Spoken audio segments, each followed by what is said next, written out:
Good evening. Welcome to another edition of Unity Books Presents.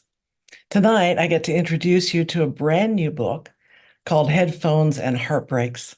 It is a 60-day musical journey to bouncing back from a broken heart.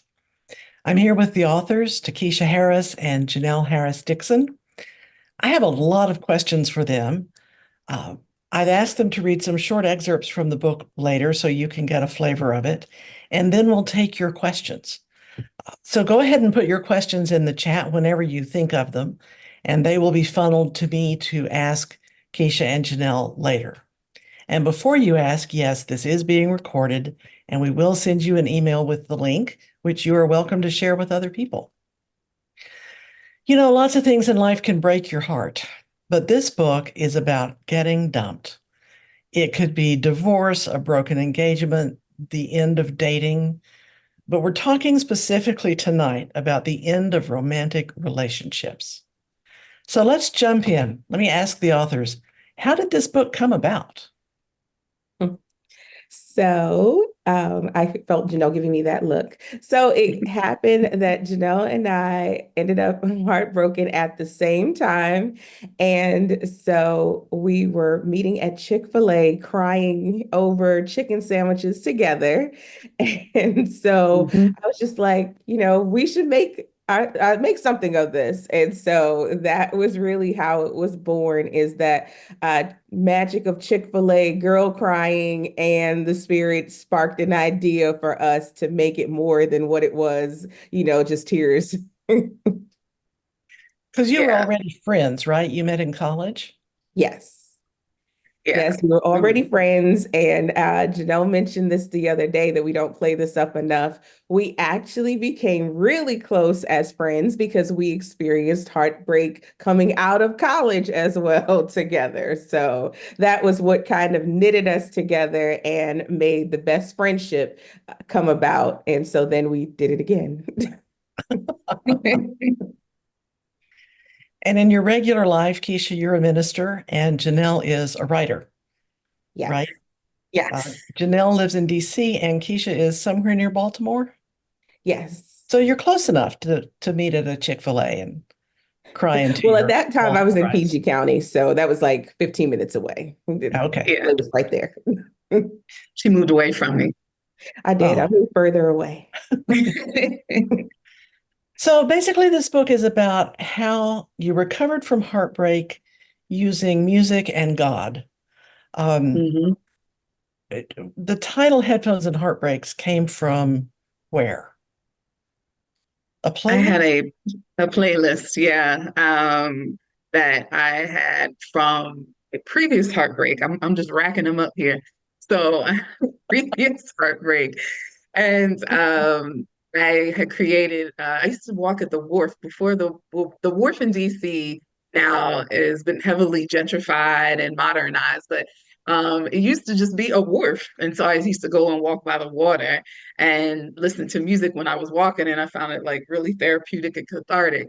So I stopped as I was on a walk and I created this playlist called Headphones and Heartbreaks that just made me feel like all the emotions that go through a heartbreak, sometimes empowered, sometimes sad, but yeah, it just was a running playlist of not necessarily heartbreak songs, but just songs that went along with how I was feeling.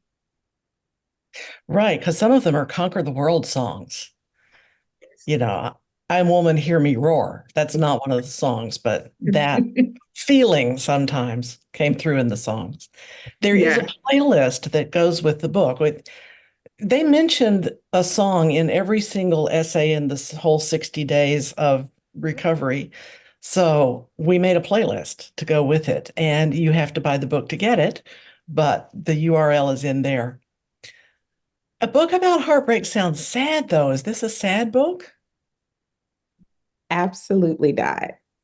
Not at Our all. nature, so even as we were in Chick-fil-A's crying and going through, heartbreak phone calls, we definitely were like tears, laughter, we're going to get through this. So those emotions, I feel like we channeled in the book as well, so that you don't just get the weepy, heavy part of it, but it really is something that will make you laugh. It, gives you those funny moments, but then it also gives you the really deep spiritual moments, and it gives you you will get through this empowerment, like you said, the total girl power. I feel like you can't really have a breakup moment without getting to that place where you have the girl power, like, you got this, girl, you're gonna make it through. And so we Mhm. definitely try to capture that. Yeah, and I think that we, at the same time, though, I think we respect whatever our readers might be feeling. So, like deep heaviness, the emotions range so much from deep heaviness to levity and humor, like Keisha said. But I think we take time to pause and really sit with a lot of the depth of each one of the emotions that you would experience during a heartbreak. You do. Both of you were involved with men. Men broke your hearts. But I Mhm. think this book could apply to any sort of relationship. You all have to just read it and let us know if you think it does. What else was I going to say? Well, anyway, let me ask you, how does somebody get over heartbreak? Because it takes me a long time. Me too. I think it takes everyone. Well, I should say everyone. I just think that when you're deeply committed to someone, and as women, we tend to write our stories of our future, and you're connected, you've given a person a part of your heart. I don't think it's easy to bounce back from that. I think there's a difference between someone that you liked and you were talking to, and someone that you fully loved and gave your emotional self to. And so I think that it takes time. And so part of what the book does and how we understand the journeying process as we laid it out is that we went through what are all the stages of grief. So oftentimes we recognize the grief in losing a loved one. And so we can know the stages that that goes through. But oftentimes when it comes to someone experiencing heartbreak, we don't have that same thought pattern. We're just like, okay, hey, you crying for a little bit, now get over it, let's get back to partying and doing, whatever we were doing before. But we intentionally did some research and then framed the book as the stages of grief, so that you go through denial, and you go through the anger, you go through the stage where you get to the resilient aspect. So we travel what would be the emotional roller coaster, but at the same time, they're separated, so that if you have to skip to a different part, you can do that, because it's not linear. Like, breakups and healing from them are a process, but it's not a linear process. And so one day you may feel hopeful, and then you find yourself right back at the, beginning, and you're questioning again. And so you can jump around as it feels authentic to you. Right. I know what I was going to say earlier. Is this a male bashing book? No, no, not at all. It's not. We definitely come from a place of authenticity, and we come from a place from our own experiences, which were with men, that we at the time were having a lot of heavy emotion around, but it is not intended to be an all men are trash book at all. That's not our angle. No, it isn't. I will vouch for you on this because they really loved these men. And they remember what they loved about them. And we can talk Mhm. about that some more later, remembering the good times. We've already gotten a couple of questions about other types of heartbreak. And so I want to specify that tonight is about getting dumped. It's about breaking up and getting your heart broken when a relationship ends. You said in the book that you're sharing your intentional journey of healing. How do you make recovery from heartbreak intentional? You have to be ready. You have to want you have to be in a space to even want to move forward. And sometimes when a heartbreak first happens, you're not. It's just sitting and processing and thinking about um, all that's happening, all, the change every day you're experiencing the change. And that's a lot to process. But when you know that you're ready, and I don't know that it doesn't look the same for everybody, but you'll know when it's time. And then that's when the intentionality kicks in.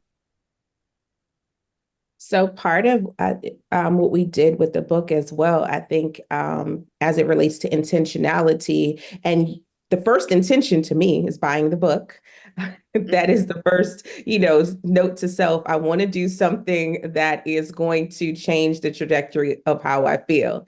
And Mhm. so we have set it up in a way where we give you space for affirmations and reflections. Mhm. So it is affirming what you want to call into your life, what you are believing to receive from God. But then it also then goes into reflection where we ask you questions that allow you to mine your heart and your soul and your spirit, and to then, reflect on what it is, where you are, what you're thinking, what you want. So it's, to me, when you go through the process of one, calling into yourself what you want and what you need, and then reflecting even on your former relationship and reflecting on yourself, who you are, where you want to go. I think all of those are intentional acts. You're saying to yourself, I don't want to stay here.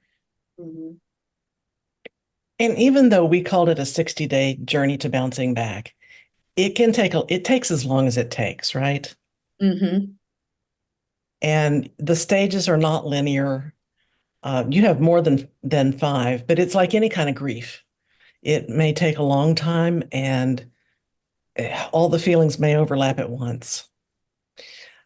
I'd like to go through some of those stages, and I have asked them to read some passages from the book. But first, Keisha, because I know we probably have a lot of ministers in the audience, would you tell the story of breaking up late on a Saturday night and then having to preach the next morning?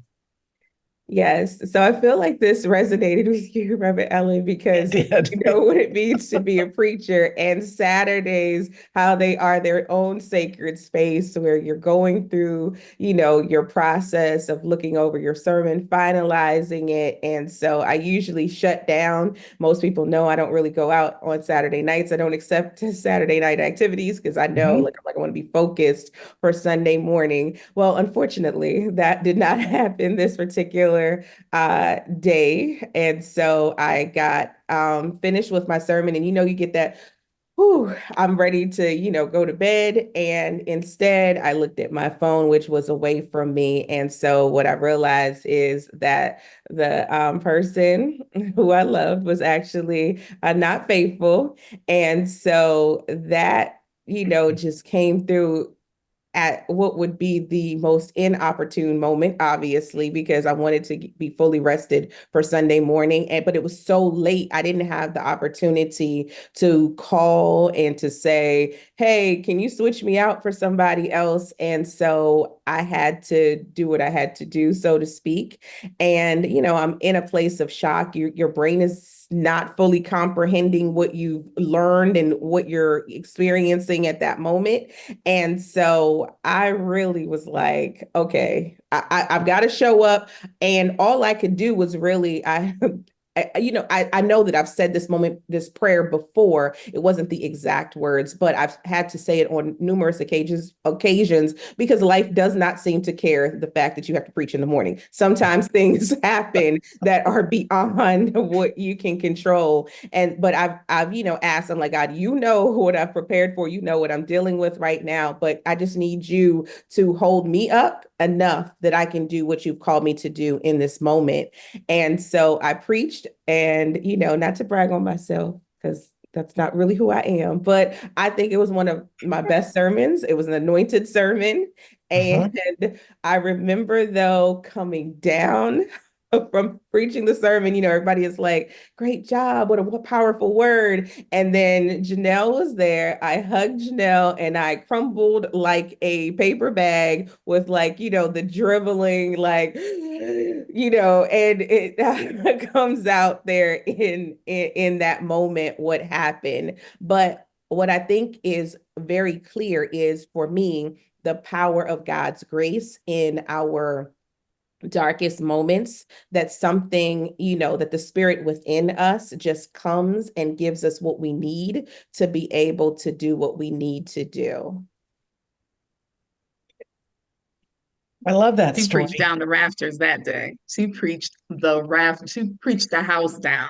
And I could tell that something was different. Like something was, it was something, but I couldn't quite figure out what it was until after her sermon was over, after church was over, and we got an opportunity to talk. But the anointing was very clear, and God's presence was very clear.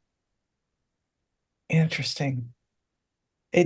Well, I won't get into minister stories, but those of you who are not ministers, just know that some Sundays your minister is being held together by prayer, depending on what's happening in their personal lives. Yes. So I want to talk about these stages, and I can't remember if we have 11 or 12 in the book, but they're like the stages of grief in that they're not linear, they overlap. So think of these as just sort of buckets of feelings. It starts with shock, of course, and then denial. And you all said denial is not such a bad thing. It can ease you into reality for a while. And then comes questioning. Why did this happen? How did I miss it? When will I get over this? And will I ever love again? This is a good example of the prompts at the end of each chapter. The affirmation in one of the questioning essays is, I will not overanalyze. Instead, I accept there are new life-affirming things coming to me now. And the reflection on that is, what are the most pressing questions you have today? Write them down, get them out of your brain, and leave them on the paper. So there are affirmations and suggestions like that throughout the book. You're not just reading about their experience, you can participate with your own experience. Then we come to the section on pain. Pain. Keisha, would you read that little part about leave? Sure, I can. So it reads, there should be broken-hearted leave. After a breakup, you should be able to file for leave to give yourself a break from work, volunteering, and serving at church. Taking leave would give you permission to lie in bed, sob, listen to sad songs, curl up on the couch, call your girlfriends to talk about how awful he is, all without needing to explain yourself to anyone. Right? Mm-hmm. Society does not recognize the need to heal from heartbreak. It cuts you no slack. You're just expected to get on with life.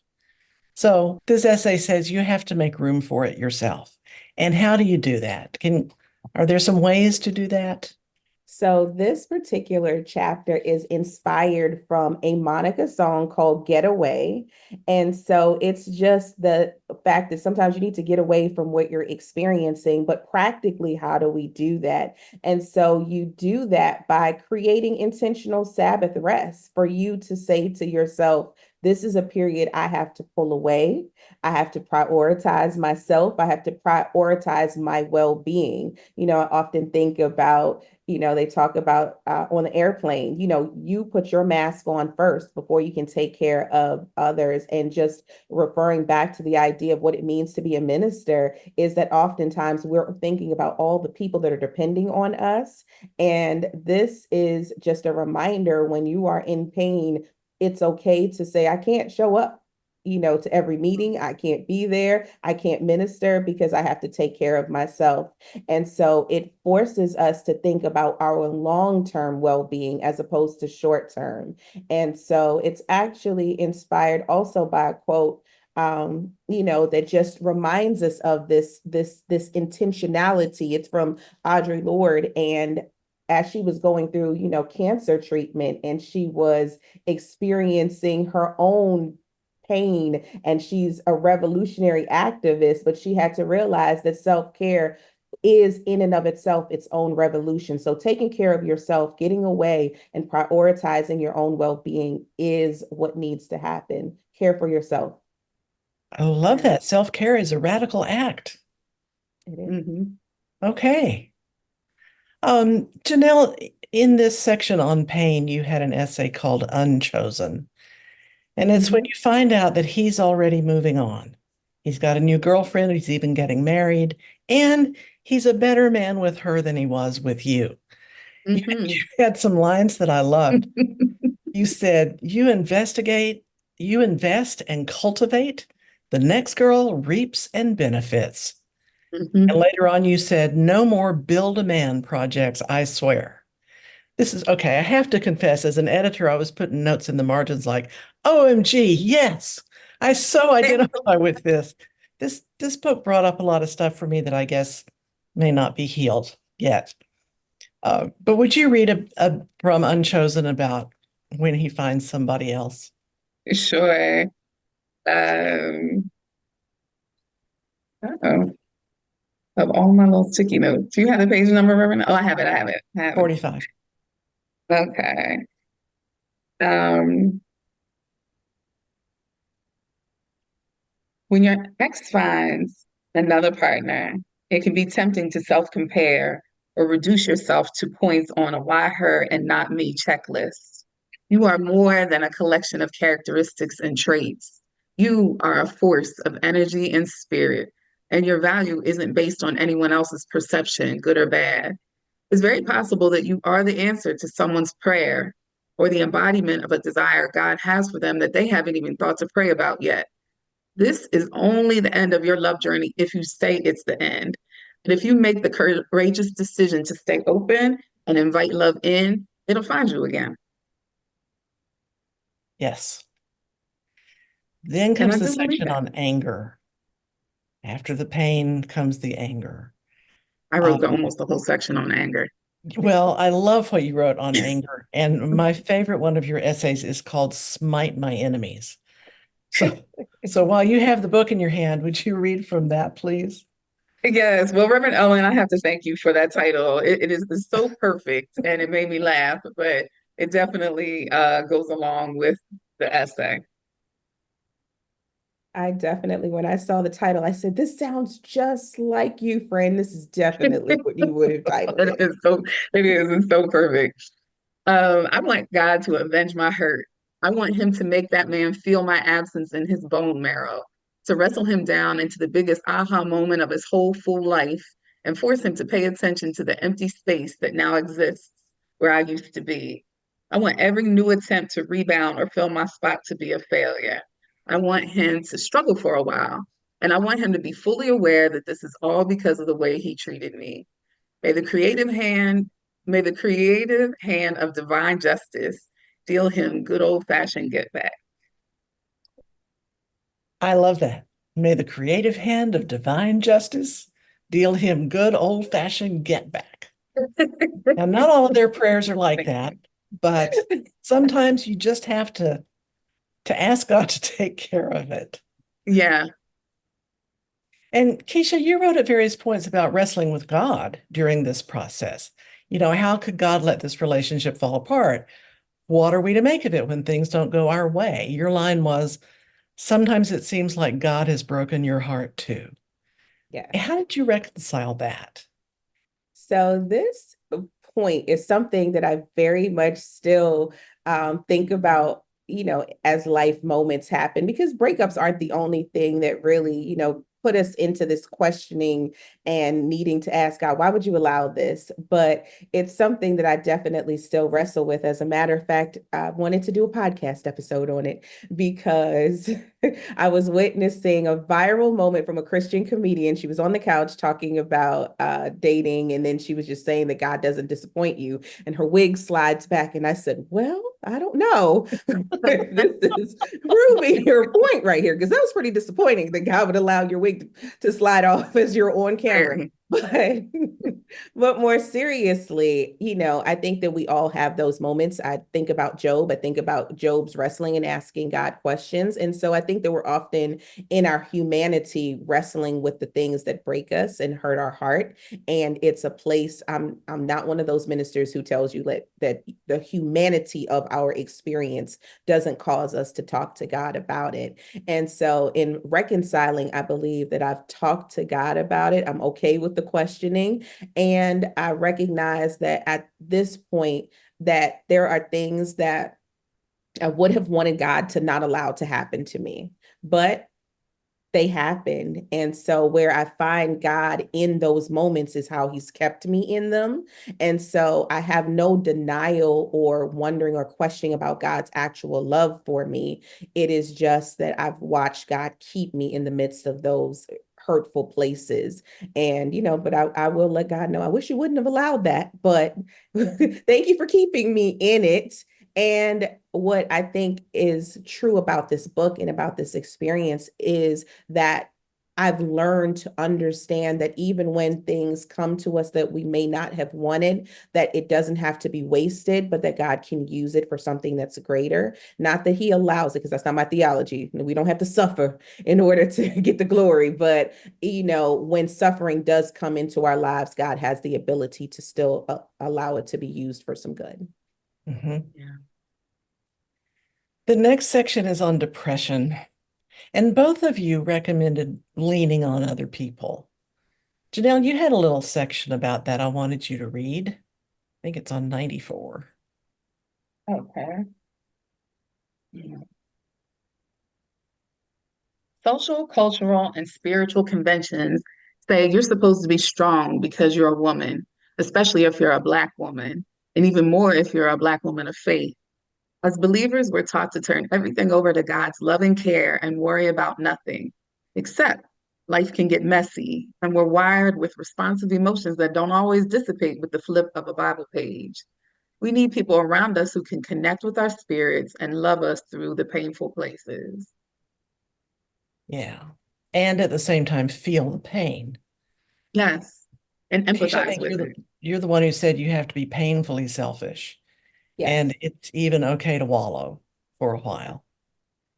Yeah. You also said there was a period when you couldn't celebrate with friends who were going through good times in their lives, like an engagement or a new baby, because you couldn't be there for them for that.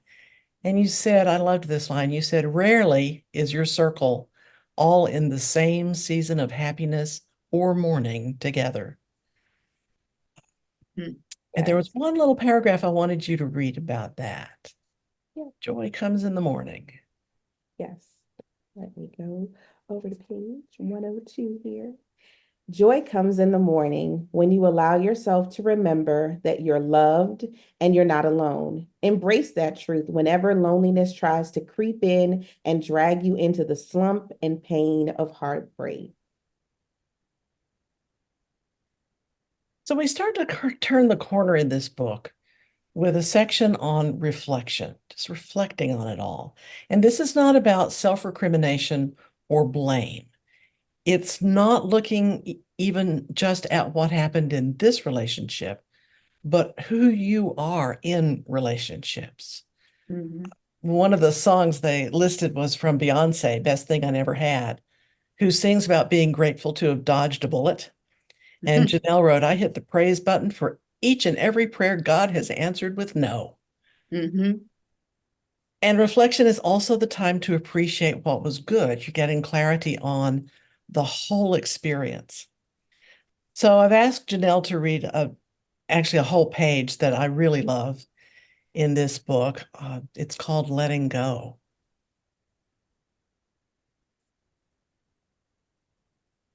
Mm.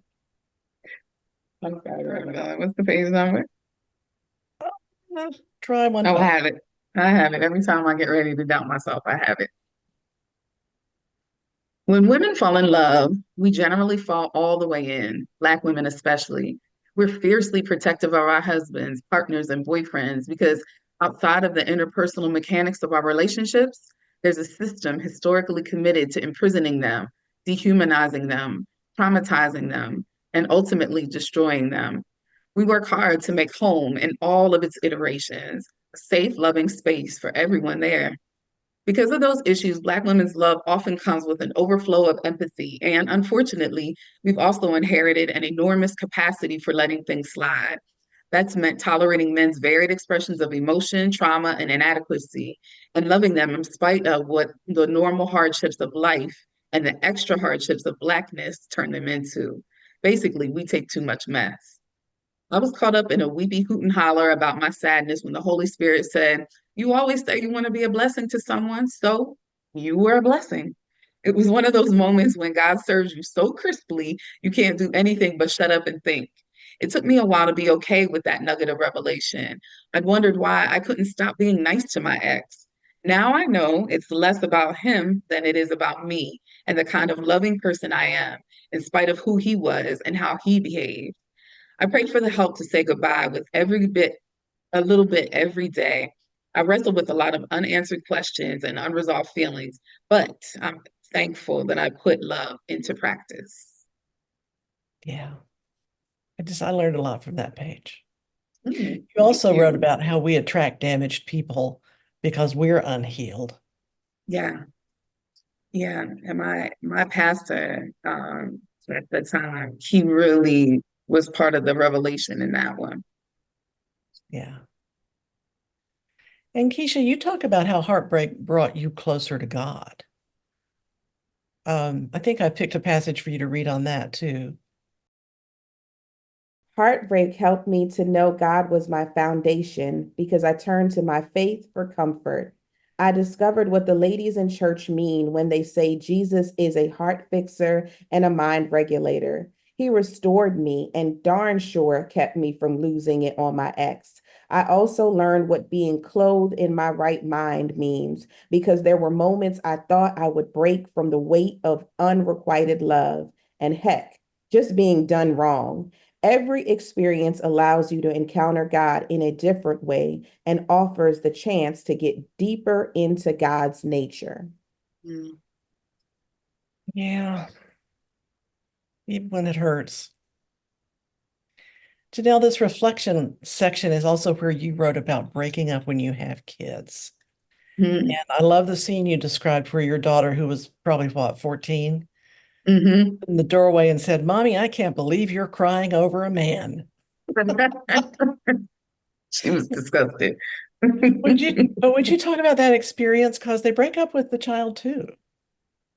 Yeah, it is that become. I was really careful, as a lot of parents are, about introducing someone who was new to my life into my daughter's life. And not everyone that I dated um, casually met my daughter. In fact, most of the people that I've dated actually became relationships. But even early on in those relationships, I was really careful to not introduce my daughter because I, first of all, didn't want her to have any confusion about who her real father was. But then also, I was, you do all the screenings, making sure that someone is even worthy of being around your child. So after vetting a person, what you feel is properly, and then building an emotional connection between your child and this person, and then watching that flourish, because my daughter at the time did not have a relationship with her father, and so she definitely gravitated to the men that I dated. They helped her with her math homework. They showed up for her at school activities and in the different relationships that I was in, and I appreciated that. So to have that, but then when you sever ties in the relationship with you, that all goes away for her. So there's no more showing up at school for her. There's no more helping with the math homework. And it just left a big gap and a big absence in her life. As much as it did for me, it did the same for her. And that was hard to watch. I found myself apologizing to her because I had wished that I hadn't even introduced the relationship in the first place if it was going to hurt. It's one thing to hurt me, but to hurt my child is another thing. And to extricate yourself so quickly from the relationship, including the child, was really hard, and it gets muddied, especially when it's not your biological child. I don't necessarily expect a man to continue to want to care for my child, but it would have been nice if he did. And so that was a big part of the processing and the healing for me as well. And Yeah, I that. think that she, even now, is a little more guarded than she would have been about men in general Mhm. because of the seeing me go through these breakups and then going through the experience of breaking up with a father figure on her own. Yeah. The next section is working through. And Keisha described it this way. She said, "You'll arrive at the aha moment that helps you realize you have the power to hold your head up, shift your life into a new direction, and move on." And this is also one of the sections where they give some practical advice, like find ways to channel your creative energy. This is an opportunity to paint or write a symphony or start a business. Janelle wrote back-to-back essays. One was Stay Out of Bed with the Ex, and the other one was Stay Off Social Media. You Mhm. don't want to stalk his pages and you don't want to see all your friends being happy. Um, you also said you got into therapy to love your whole self, that you realized you'd been feeling not good enough before you were ever rejected by Yeah, someone. And I loved this line. The repair process has to be more aggressive than the original damage. yeah. But the part I wanted you to read was about playing wife without being asked. It's another Mm. one of my favorite passages. I have a lot of them. You can tell. Thank you. Um, do you have a page number? 154. 54. 154. Thank you. Until the crash, the ex was at my apartment 3 or 4 days out of the week. I cooked for him. I revised his resume. I found him a quality medical provider when he signed up for Obamacare, after I helped him sign up for Obamacare. And I researched the consolidation of his student loans. I led the mission to get some minor charges expunged from his record. I filed his fingernails. I exfoliated his elbows.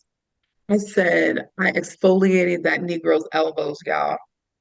In this space of recovery and healing, God is showing me how I've given dudes too much of myself over the past years with little to zero reward besides being drunk in love. I did all kinds of intimate, personal, helpful stuff because helping and caretaking are among my love languages. If I look back from my first real boyfriend to my last one, I've gotten plenty of wife practice, but never actually been a wife. The good Lord is telling me to rein all of that in until the one worthy of receiving it steps up with a ring and an authentic promise of forever. Until then, I refuse to cook as much as a serving of top ramen for a man who has not proposed. Yes, put a ring on it. Please. Yeah. There's a section on reconstruction where both of you wrote about the benefits of letting go and letting God. So, can you just talk about how you do that and how many times you have to do it? I feel Keisha? like, it's as many times as you need to actually do it.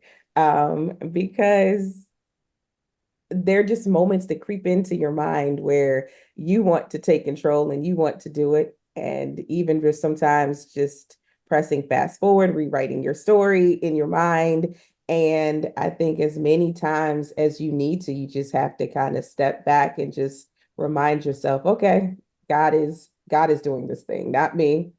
Because Lord knows if I was doing it, I'd have fast forwarded past this part, which is one of my mentors preached a sermon. And do you guys remember the movie where Adam Sandler had the remote control and he kept on Mhm. fast forwarding? And Yeah. before he knew it, he had like fast forwarded past the good parts of his life as well, trying to Mm. get to the next thing. And so this is a reminder of that you just have to go through the processes. You can't fast forward past these, heartbreak moments, these moments where you're sad and angry and confused and all of those things, because the woman that I am today were made in those moments. And so if I had control of the remote control and could fast forward past them, I would have skipped over some things that make me who I am today. And so I believe that Mm, the divine recognizes that. And so it is a divine work to even help us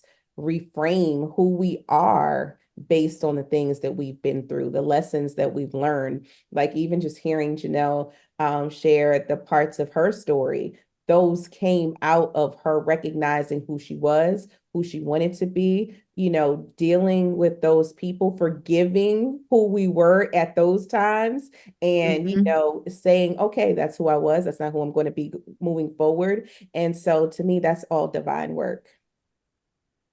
Yeah. mm. Forgiving who we And they were. all build on each other, right? Like those moments, those experiences, those parts of yourself, they build on each other. So like you were saying about fast forwarding, you can't do it because you need this in order to achieve this, in order to fully be the best you can be, even in the most hurtful moments. You need that. You need to have that gas in your tank in order to be able to even press through and get through to the other side. Yeah. So there's one more section I want to talk about, but you all can start sending your questions. We have a couple questions already, but this would be the time, and we'll get to them in just a minute. The last section of the book is called Acceptance and Hope. And this is where you both wrote about the risk of loving again. So, how did you find the courage? How do you prepare yourself? I'll let Janelle go first on that one.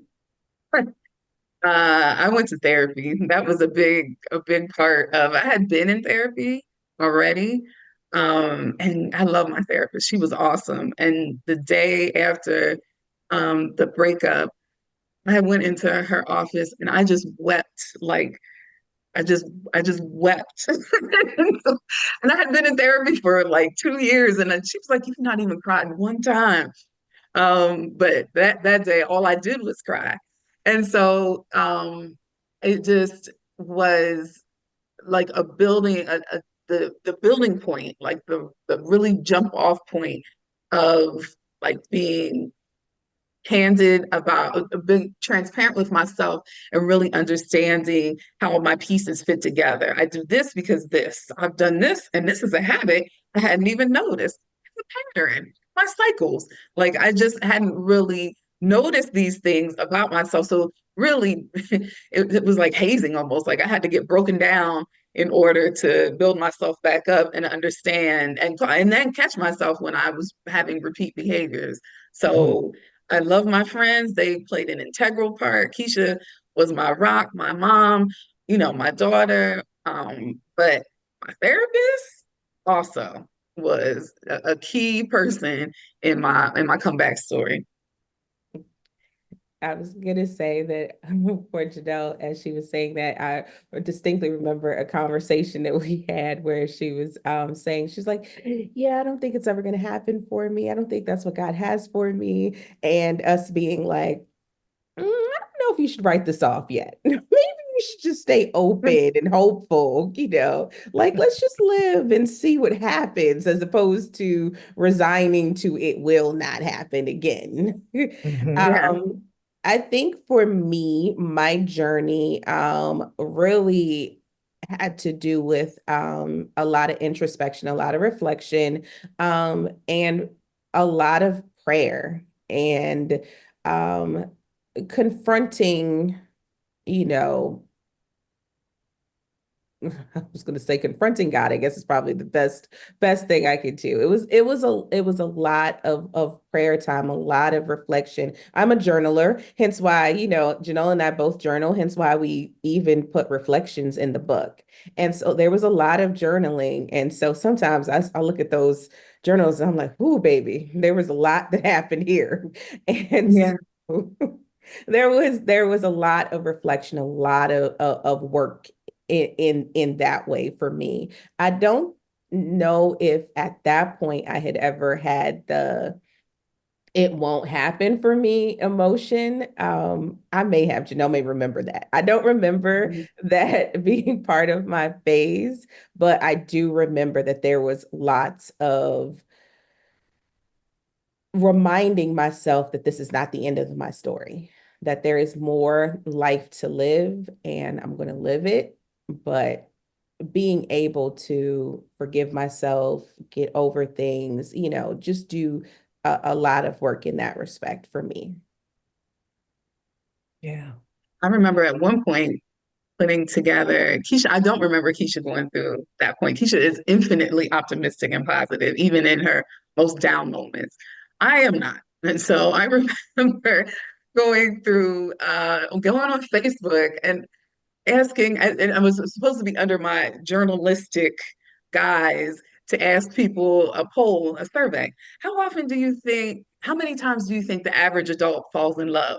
So I had all these people responding to the question, and they were just, without knowing, they were validating, like, oh, see, 3 times. I've already been in love 3 times. I'm out. There's no way, there's no possible way I could fall in love again. The people have spoken. I'm done. And so, again, when I told my therapist this, what is this your way? I don't quite understand why you would want someone to validate this thing about your life. But yeah, I feel like I just needed to know that this was done so that I could move on. Like the hope is not there. It's hopeless. Let's just call it what it is and move on. And I remember where that are you now stage. with relationships? I, I am married. I Uh-huh. So it was not the end of the road. It was not the end of the road, surprisingly. And as soon as my therapist got me to say maybe I will go on a date, maybe, um, 3 weeks later, this guy that I had met and really didn't remember sent me a message on Facebook. So asked me if we could catch up. And we went out on a date and sat and talked for 3 hours, and here we are. Wow. So, Okay. It can so happen. I am in process. I Yeah. am happy. And so the ex that I write about here and I are back together. We have been together for 8 years. I know. Janelle has all types of judgment, but I was like, we do love each other. And so we are in process of working through. I was like, marriage is ever on the table talking, but we are together. Yeah. Well, I married the same man twice, so it takes what it takes to work through relationships. Yeah. What did you learn from this process of writing and tracking your stages of recovery? This is a good question, and I don't think I'm prepared for this one. Are you ready to know? I learned that there really is a spiritual connection between writing, and at least my writing, and God. And it is revelatory and it's cathartic, and God shows up.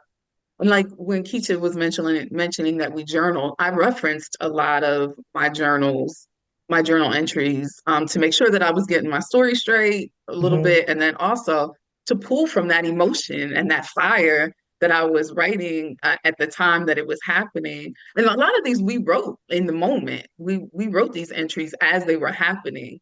Um, but for a few of them that we had to go back and make edits to or change, I referenced my journals and I just saw how God was speaking to me, even if I didn't recognize it at the time. And so I think that, when people recommend journaling, it's not just, it is a powerful tool.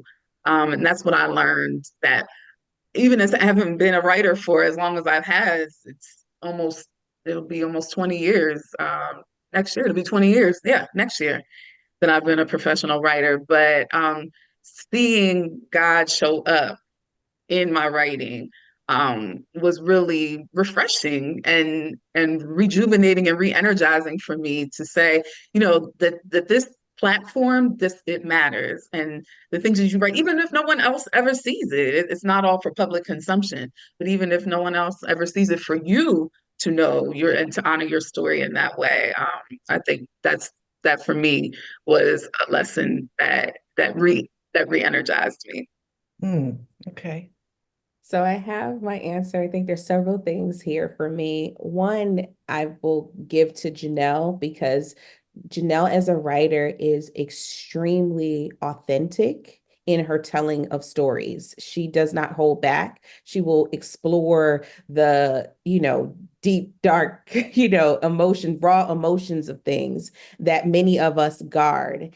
And so this journey of writing, and I credit her all the time with, just allowing her story to allow me to tell my story. So rather than being guarded, because I don't know, Reverend Ellen, about you, but like in seminary, they teach you like you have to kind of guard yourself, and you don't bleed on the people. And Yeah. so I don't know that I'm necessarily as raw as I need to be. This process has helped me to be far more rawer, Mhm. and being willing to delve into some of the things that I might guard for myself, because I recognize that there's power in that, as well. But then there's also in the journey for this book getting published. And Reverend Ellen, I'm not sure we ever told you this story about the publishing process, but we started out, when it happened, had an agent and went through, and we thought, we're like, yay, it's going to happen. Mhm. And then it didn't.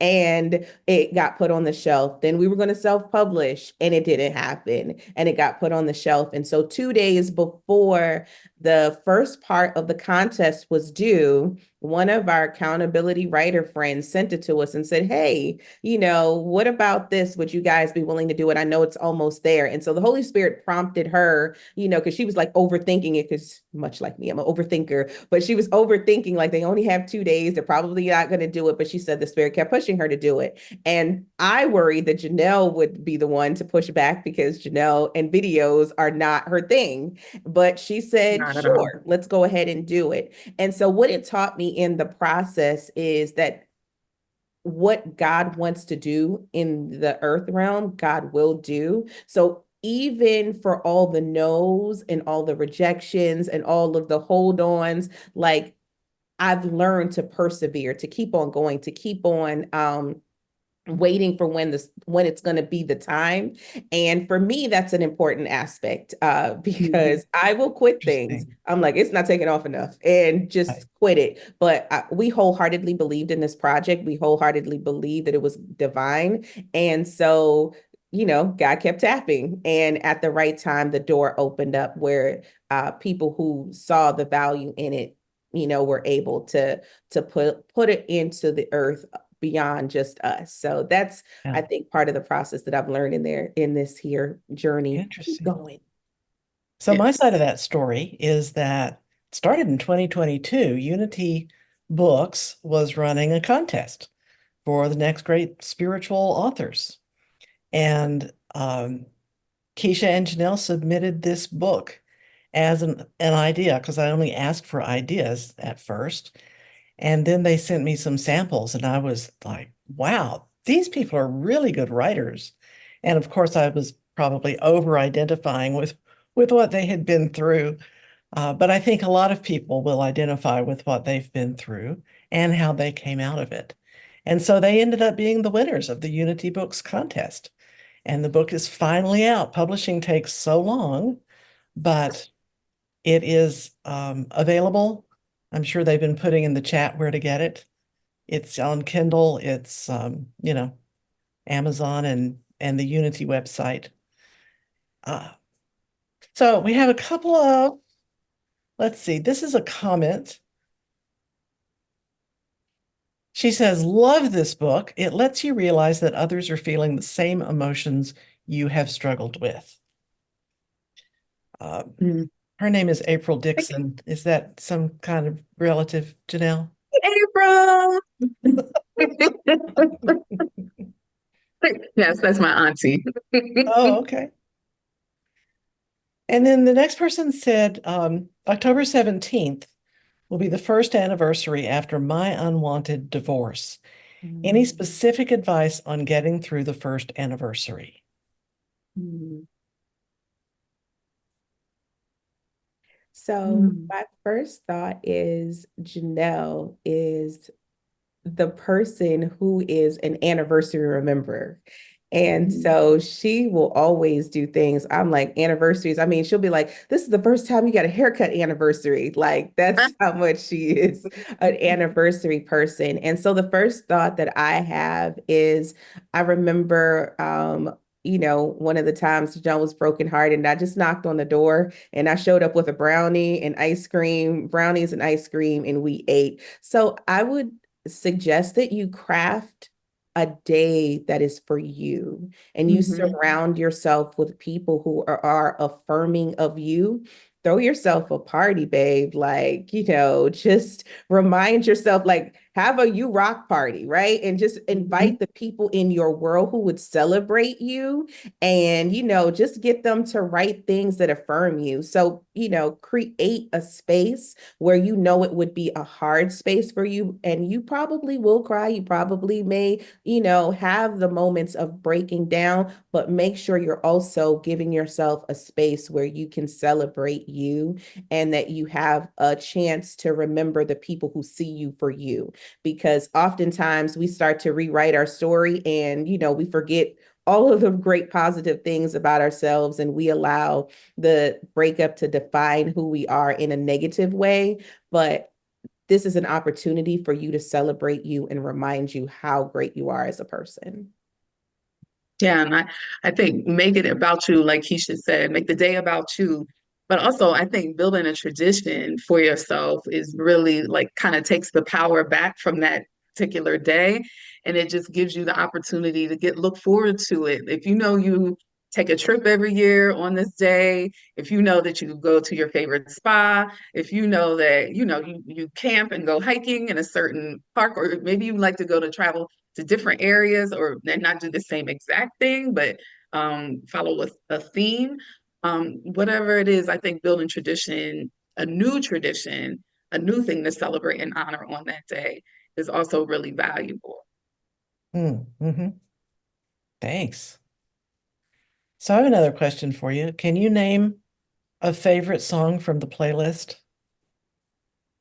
or one that really spoke to you at the time? Yes. So Teacher I would Moses for a say, lifetime. what song? I'm sorry, Janelle. Go ahead. Teacher Moses for a lifetime. She says, you give and you give, but you never seem to get back in return what you give till your heart's a first and third degree burn. And Oh, then you just want to give up on love.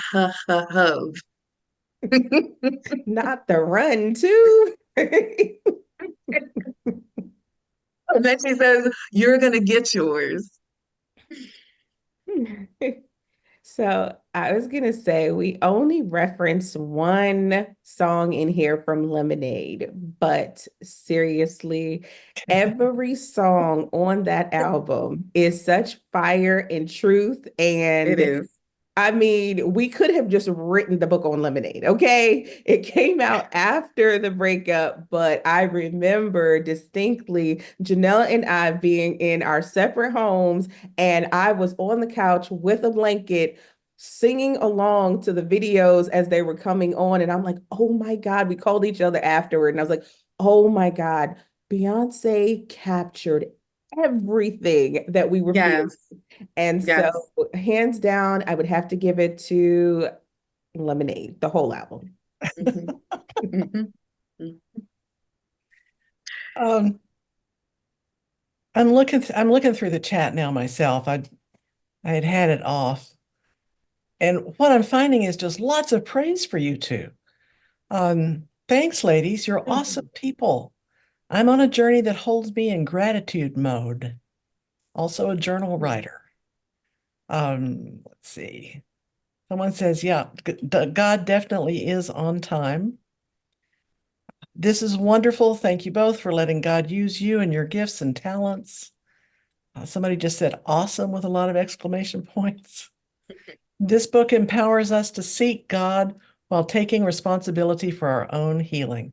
So insightful and inspiring. So you're already making a difference out there. Isn't that Praise, nice to know? Thank praise you all for God. sharing that Yeah, with them. praise We God. can save this chat and send it to you so you can read all of these comments later. Someone else says, I admire their strength. Okay. This person, Yolanda Thomas, says, I'm glad I can call y'all friends and brag about y'all wrote a book. Love y'all. One of my besties. Hi, yo-yo. So we're at 1 hour. So before we go, Janelle, where can we read your writing? And Keisha, where can we hear you preach? My website is therightordiechick.com. And generally, if you Google my name, it'll come up. It's something And that I wrote will come up. you started writing for Unity too, Yes, the yes, I have magazine. two stories in the pipeline for Unity. So well, spirituality and health now, but yes. Right. Yes, now Spirituality and Health, a Unity publication is the name of our 135-year-old magazine now. So Yeah. what about you? Are there YouTubes of your Sundays, Keisha? Yes. So I also have a website to thsays.com. It's in works. We're still trying to plug away at it here, get out my own head and to put it in. But you're able to hear my sermons. Our church New Liberation AME is on YouTube, and also there's a Facebook page as well. And so we stream at 9 a.m.s on Sundays, and 10 a.m. when we're in person every first Sunday. Oh, so sometimes it's only online. Yes, yes. Okay. I inherited, a church that was basically fully online. And so we're moving ourselves forward. And so we're every first Sunday now. And in January, we're moving to a traditional model of every Sunday in person. Oh, and will it still be online? Yes, we will still Okay. have the virtual option as well. We could get into some minister stuff about in-person versus online and how that's working and what we've learned from the pandemic, but we'll do that some other time. This person says, wow, you all are amazing. I agree. You know, I'm a big fan of No, both of thank you you. and the book, and I thank you for being with us tonight. We have, I think, a slide that will tell you all where to find the book if you don't already have it.